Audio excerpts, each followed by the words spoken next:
کہ پیغمبروں اور انبیاء کے تبلیغی پروگرام اور ان کے مقصد حیات کا دوسرا مرحلہ تزکیہ نفس، یعنی افراد کو اخلاقی سیاہ کاروں اور روحانی عیوب سے مبرہ کرنا، منزہ کرنا ہے۔ یہ دوسرا مرحلہ تلاوت آیات کے بعد، کتاب و حکمت کی تعلیم کے بعد دوسرا مرحلہ تزکیہ نفس ہے، یعنی اخلاقی بیماریوں سے انسان کو نجات دے، اخلاقی آلودگیوں سے، روحانی عیوب سے آزاد کر دے۔ بالفاظ دیگر اعتماد و عمل دونوں کے نتیجے کا حصول مقصود ہے۔ علم و اعتقاد اور عمل بشمول دونوں کے ایک فریضہ یہ سر انجام دیتے ہیں کہ یہ روح کو اخلاقی سیاہکاریوں سے، برائیوں سے منزہ کرتے ہیں، اور ساتھ ساتھ تزکیہ نفس بھی۔ ایمان بمثل زمین کے ہیں، ایمان کی مثال زمین کی مثال ہے، اور عمل بیج کی مثال ہے، زمین میں بیج بوئیں۔ اگر اعلیٰ درجے کا بیج بھی بنجر زمین میں بویا جائے اور مسلسل آبیاری کریں، آدمی اس کے پروان چڑھنے کی ذہن میں رہے، خیال میں کہ بنجر زمین میں اعلیٰ قسم کا بیج بویا ہے، اب وہ خیال کرتے ہیں کہ اب یہاں سے مجھے محصول ملے گا، تو کوئی فائدہ نہ ہوگا، چونکہ زمین بنجر ہے۔ بیج کا اعلیٰ ہونا کافی نہیں ہے، نہ صرف یہ کہ اس سے کچھ منفعت حاصل نہ ہوگی، بلکہ بیج بھی ضائع ہو جائے گا، وہ جو آپ نے بیج بویا ضائع ہو جائے گا۔ منفعت کے حصول کے لیے زمین اور بیج دونوں کی ہم آہنگی لازمی ہے۔ زمین قابل کاشت ہو لیکن اس میں بیج نہ بوئیں، تب بھی فائدہ نہیں ہوگا، کوئی پودا نہیں اگے گا، کوئی پھل نہیں ملے گا۔ علم اور عمل دونوں کا واحد مقصد تزکیہ روح ہے۔ اگر جسم کے کسی بھی عارضے کے علل اور اسباب دور نہ کیے جائیں تو بجائے کمی کے عارضہ مزید بڑھتا جائے گا۔ اگر کسی عضو کو بیماری لاحق ہو جائے، کوئی عارضہ لاحق ہو جائے، اگر بروقت علاج نہ کیا جائے تو عارضہ بڑھتا جائے گا، بیماری بڑھتی جائے گی۔ قرآن مجید سے بھی یہی استفادہ ہوتا ہے۔ منافقین کے متعلق ارشاد خداوند متعال ہے، فی قلوبہم مرض، منافقین کے دلوں میں بیماری ہے، فزادہم اللہ مرضا، اللہ نے ان کے مرض میں اور اضافہ کر دیا، چونکہ منافق ہے۔ جب منافق ہے دلوں میں بیماری ہے، جب بیماری، جب تک نفاق نہ چھوڑے خداوند اس منافق کو اس کی حالت پہ چھوڑ دیتا ہے تو بیماری بڑھتی جاتی ہے۔ جب جیسا نفاق بڑھتا جاتا ہے بیماری بڑھتی جاتی ہے۔ تو آیت کا مطلب یہی ہے، ان کے دلوں میں مرض پوشیدہ ہے۔ پس آیتوں کے انکار اور اتمام حجت کے بعد اللہ نے ان کے مرض میں اضافہ کر دیا، یعنی اسے اسی حالت پہ رہنے دیا تو مرض بڑھتا گیا۔ اسی طرح فرمایا وَنُنَزِّلُ مِنَ الْقُرْآنِ، ہم نے قرآن میں سے نازل کیا، ما هو شفاء، وہ چیز نازل کیا قرآن میں سے جس میں شفا ہے۔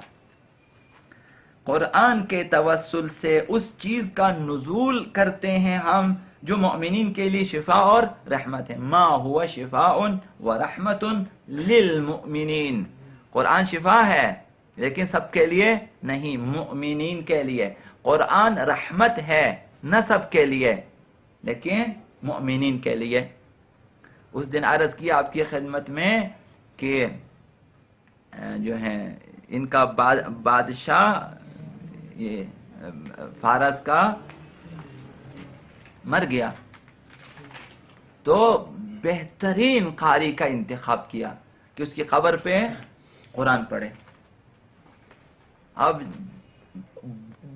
اچھی تنخواہ پہ رکھ دیا اسے بھی، بھئی آپ جس قدر آپ تنخواہ کہیں آپ کو دیں گے، آپ نے یہاں پہ اس بادشاہ کی قبر پہ قرآن پڑھنی ہے۔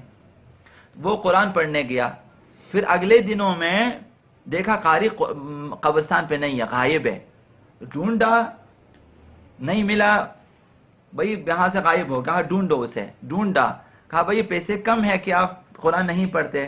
کہا آپ جس قدر بھی پیسے دیں میں اس قبر پہ قرآن نہیں پڑھوں گا۔ کیوں نہیں پڑھو گے؟ اس لیے کہ بادشاہ نے مجھے بتا دیا جس قدر تم آیتیں پڑھتے ہو میرے عذاب میں اضافہ ہوتا ہے، لہذا میرے اوپر قرآن مت پڑھو گا، میں نے تمہاری مہربانی یہ ہے کہ یہاں قرآن کی تلاوت نہ کریں۔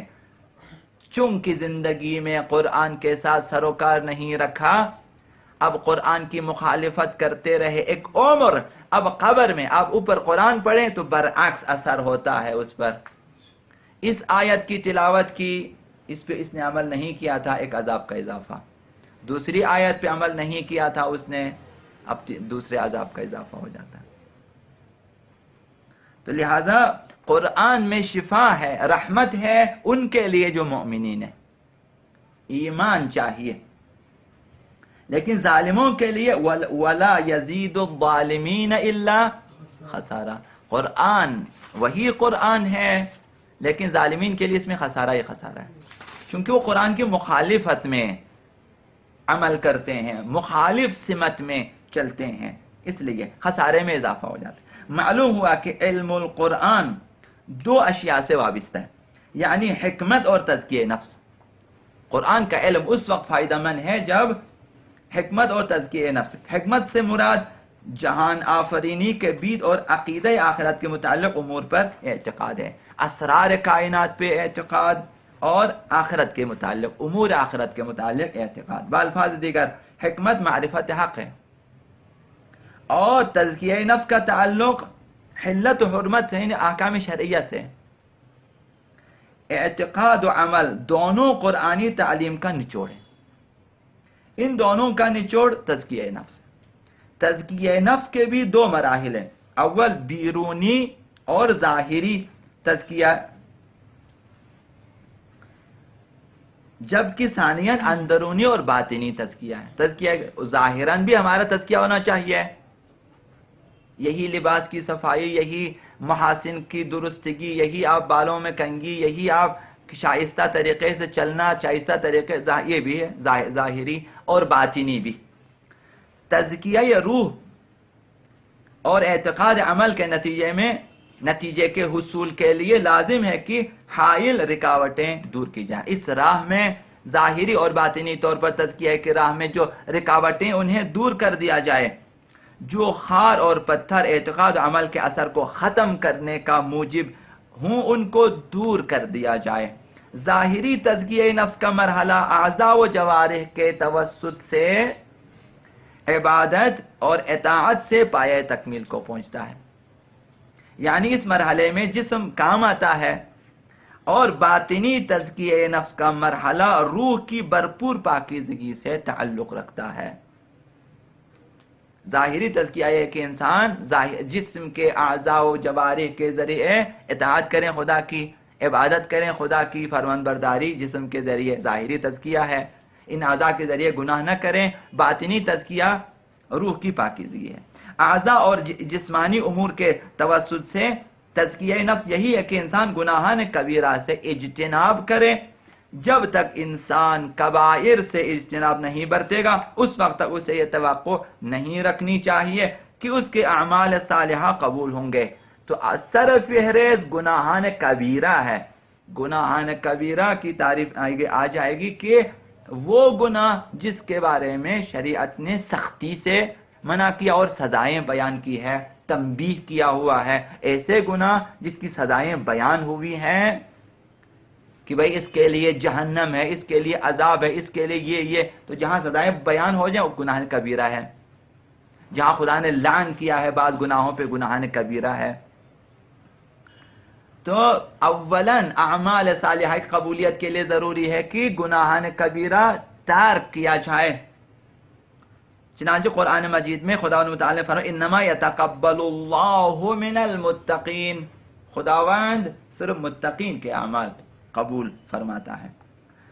تزکیہ نفس یا روحانی پاکیزگی کو خداوند تبارک و تعالی نے ہدایت و سعادت کے حصول کے لیے شرط قرار دیا ہے۔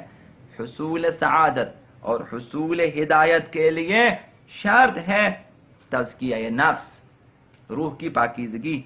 الذین آمنوا ولم يلبسوا ایمانهم بظلم اولئک لهم الامن وهم مهتدون.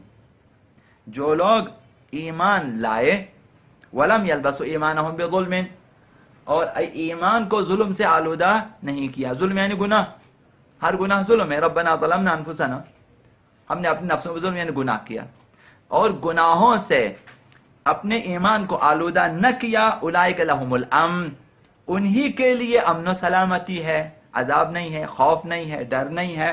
وہم مہتدون، اور یہی لوگ ہدایت یافتہ ہیں. تو تزکیہ نفس لازم ہے ہدایت و سعادت کے لیے. ہر وہ شے جو حد اعتدال اور صراط مستقیم سے ہٹ کر ہو ظلم کے زمرے میں آتی ہے. ہر وہ چیز جو حد اعتدال سے اور صراط مستقیم سے ہٹ کر ہو ظلم ہے. یعنی جو بھی عدل و انصاف کے پیمانے سے ہٹ جائے اور احکام شرعیہ کے برخلاف ہو ظلم ہے. پس عقل اور شریعت نے جس امر کو بھی اخلاقی برائی میں شمار کیا، لازم ہے کہ وہ کسی فرد کے اندر نہ ہو. اگر کوئی شخص مومن ہو لیکن اس کے اندر کوئی اخلاقی برائی موجود ہو تو اس کا ایمان بے معنی ہے، کیونکہ اس کا ایمان ظلم سے آلودہ ہو گیا. ایمان ہے لیکن اخلاقی برائی بھی ہے، سر فہرست یہی گناہ کبیرہ، تو اس کا ایمان آلودہ ہے. ایک اور جگہ ارشاد فرمایا وَمَن يُوقَ شُحَّ نَفْسِهِ فَأُولَئِكَ هُمُ الْمُفْلِحُونَ. جس شخص کو اس کے نفس کے بخل سے محفوظ کر لیا گیا، نفس سے آزاد کیا، خواہشات نفسانی سے پاک کیا. وَمَن يُوقَ، جو بچایا گیا، شُحَّ نَفْسِهِ، بخل نفس سے، فَأُولَئِكَ هُمُ الْمُفْلِحُونَ، وہی لوگ کامیاب ہونے والے ہیں، فلاح پانے والے ہیں. اس کا مفہوم یہ ہے کہ اگر کوئی شخص خدا نخواستہ بخیل ہو تو فلاح و نجات سے بعید ہے، دور ہے، اگرچہ وہ مومن ہی کیوں نہ ہو. یہی بات ایک روایت میں بھی وارد ہوا کہ بخیل مومن کافر سخی کی نسبت دوزخ کی آگ کے زیادہ قریب ہوتا ہے. مومن بخیل زیادہ قریب ہے جہنم کے بنسبت کافر سخی کے. ایک کافر ہے کہ جو سخاوت مند ہے، محتاجوں کی مدد کرتا ہے، سخی ہے، لیکن مومن بخیل ہے، کسی کا کام نہیں آتا، تو یہ مومن خطرے میں ہے. اس کا بخل اسے گناہوں میں مبتلا کر سکتا ہے، خدا سے دور کر سکتا ہے. مومن کو بخیل نہیں ہونا چاہیے. اس امر سے بخوبی یہ اندازہ ہوتا ہے کہ جب تک اخلاقی برائیاں زائل نہیں ہوں گی اس وقت تک انسان کو کمال انسانیت اور نجات حقیقی تک پہنچنا نصیب نہیں ہوگا. میرے خیال میں کافی ہے. 13 منٹ ہو گئے، 7 منٹ ہے. تو ایک اور پیراگراف پڑھتے ہیں اسی سلسلے میں. انبیاء کے جانشینوں پہ لازم ہے کہ وہ تعلیم اور تزکیہ نفس کے پروگرام کو جاری رکھیں. امام آخر الزمان عجل اللہ تعالی فرجہ الشریف ان کی غیبت کے اس دور میں اس اہم اور مقدس مشن کی باری ذمہ داری مجتہدین اور عادل فقہا کی ان کے دوش پر ہے. انبیاء کے اس کام کو آگے جاری رکھنے کی ذمہ داری ہمارے فقہا، واقعاً حقیقتاً ہمارے فقہا ہیں جو اس وقت دین کے ستون ہیں. ورنہ نہ قرآن رہے نہ انبیاء کی زحمتیں. یہی لوگ انبیاء کے جانشین ہیں، انبیاء کے جانشین بن کر کار انبیاء انجام دے دیتے ہیں.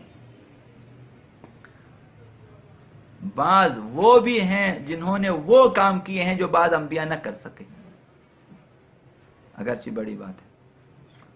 اب اس کا تجزیہ ہونا چاہیے. یعنی بہت سارے فقہا اور مجتہدین کو وہ توفیق ملی کہ بعض انبیاء اپنے جو ہیں اپنی امت میں ایسے کام نہ کر سکے، البتہ امت کی نافرمانی کی وجہ سے، نہ کہ انبیاء میں جو ہے کمزوری تھی. تو بعض فقہا کار انبیاء اس طرح انجام دیتے ہیں کہ بعض انبیاء بھی ان پہ شاید رشک کرے. اب آیہ نفر جو کہ شروع دن عرض کیا، فلولا نفر من کل فرقۃ طائفۃ لیتفقہوا فی الدین، اس کو آیہ نفر. اور دیگر روایات سے استفادہ ہوتا ہے کہ افراد کی تعلیم اور ان کے تزکیہ نفس کے پروگرام کے لیے دو چیزیں لازمی ہیں، ایک تو اجتہاد اور دوسری فقاہت و عدالت. کار انبیاء انجام دینا ہے تو مجتہد ہونا چاہیے، پھر فقیہ ہونا چاہیے، ساتھ ساتھ عادل بھی ہو. تو ہمیں حکم ہے کہ مجتہد عادل فقیہ جامع شرائط کی تقلید کرے. تو فرمایا وما كان المؤمنون لينفروا كافة، یعنی یہ امر زیبا نہیں کہ تمام مؤمنین اپنے گھروں سے نکلیں، معاشرہ معطل ہو جائے گا، اجتماع مسلمین کے امور معطل ہو جائے گا. سب مثلا یہاں سے نجف جائیں تعلیم پڑھیں تو یہاں پھر معاشرے کے امور معطل ہو جائیں، تو یہ زیبا نہیں ہے. یا جہاد کے بارے میں بعض لوگوں کے مطابق کہ سب کے لیے زیبا نہیں کہ سب جہاد پہ نکلیں، یہاں معاشرے میں گھروں میں شہروں میں کوئی نہ رہے، یہ ٹھیک نہیں ہے.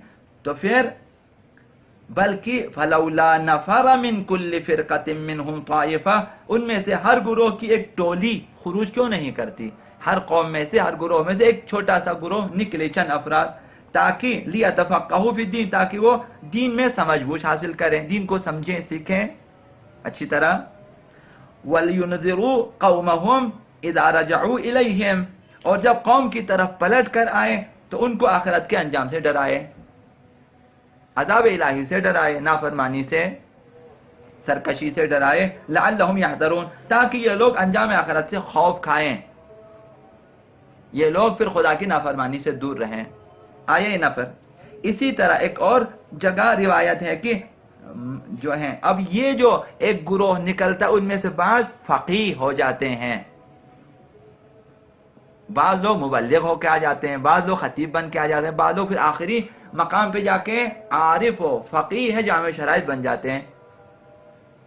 یہاں سے استفادہ ہوتا ہے. اسی طرح ایک اور جگہ روایت میں فرمایا من کان من الفقہاء صائنا لنفسه، یعنی فقہا میں سے جو شخص اپنے نفس امارہ پہ قابو رکھے، صائنا لنفسی، نفس کو بچانے والا ہو، آلودہ کرنے والا نہ ہو، خواہشات نفسانی کے سے اپنے نفس کو آلودہ کرنے والا نہ ہو، ایسا فقیہ.